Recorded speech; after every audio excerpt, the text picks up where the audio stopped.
A woman driving with a small child in her car crashed through a gate at Phoenix Sky Harbor International Airport and drove on the runway in the latest in a series of similar mishaps across the country that have raised questions whether the nation's airports are truly secure. The woman rammed the partially open airport gate around 10 p.m. Thursday and started crossing the runway, police spokesman SGD Trent Crum said. Officers forced the car to stop after a few minutes and detained the driver.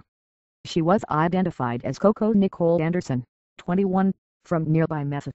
She was booked into jail on aggravated DUI and criminal damage charges. Police suspect she had taken an unknown drug. The child, the boy about 3, was in the car seat. He wasn't hurt and has been turned over to relatives.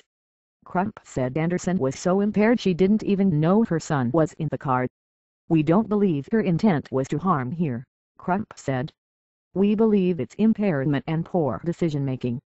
Such incidents are troublesome because a vehicle that crashed into a jetliner landing or taking off could cause a catastrophe, whether it was an intoxicated driver behind the wheel or a terrorist," said Jeff Price, an aviation professor at the Metropolitan State University of Denver and former assistant security director at Denver International Airport. Airports in general need to think about adding barriers that automatically pop up if an unauthorized vehicle enters a gate as part of an overall upgrade of perimeter security that also includes better detection systems, he said. He noted that Sky Harbor meets federal security standards. The incident was the latest involving vehicles crashing through the Phoenix airport's gates or fences and getting onto its runways.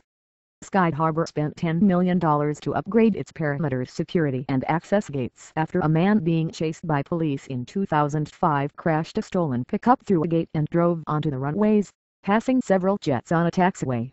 In 2003, 2 teens in a stolen car crashed through the perimeter fence and drove onto the airfield.